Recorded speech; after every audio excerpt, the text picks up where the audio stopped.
என்ன செய்வா, தொட்டு தொட்டு கும்பிடுவா. அந்த இது சிலைக்கு முன்னாடி அவங்களோட தீர்க்கதரிசிலாம் என்ன செய்வாங்க, கையை கீறி எல்லாம் செஞ்சு ரத்தமாக வலியும். அந்த மாதிரி அவன் வந்து ரொம்ப ஒரு மோசமான ஒரு இதுல இருந்து பழக்கத்துல இருந்து வந்தவ. அவளை வந்து இவன் ராஜா ஆகாப் ராஜா இஸ்ரேல் மக்கள்னா யாரு, தேவனோட பிள்ளைங்க கல்யாணம் பண்ணக்கூடாது, விக்கிரகத்தை கும்புறவங்களையும் நம்ம வந்து கல்யாணம் பண்ணக்கூடாது. ஆனா இவன் என்ன செய்வான், அவளை வந்துட்டு வேற ஊர்ல வேற தேசத்து ராணி அவளை போய் கல்யாணம் பண்ணிட்டு வந்துருவான்.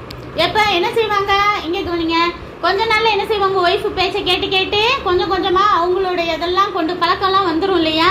இப்ப ஹஸ்பண்ட் அண்ட் ஒய்ஃப்னா அவங்களுக்கு பிடிச்சதெல்லாம் கொஞ்சம் இவங்க செய்வாங்க, இவங்களுக்கு பிடிச்சதை அவங்க செய்வாங்க. அப்படி என்ன செய்யறாங்க, விக்கிரகத்தை எல்லாத்தையும் அவனும் தேசத்துக்குள்ள கொண்டு வந்துறான். ஒய்ஃபு சொல்ற பேச்சை கேட்டு அந்த தீர்க்கதரிசிகளை வச்சு எல்லா இடத்துலயும் என்னது, இந்த விக்கிரகம் வந்துருது, கெட்ட கெட்ட விஷயங்கள், நரபலி கொடுக்கறது, அந்த குழந்தைங்களெல்லாம் அவங்க ஊர்ல அப்படி கொள்ளுவாங்க.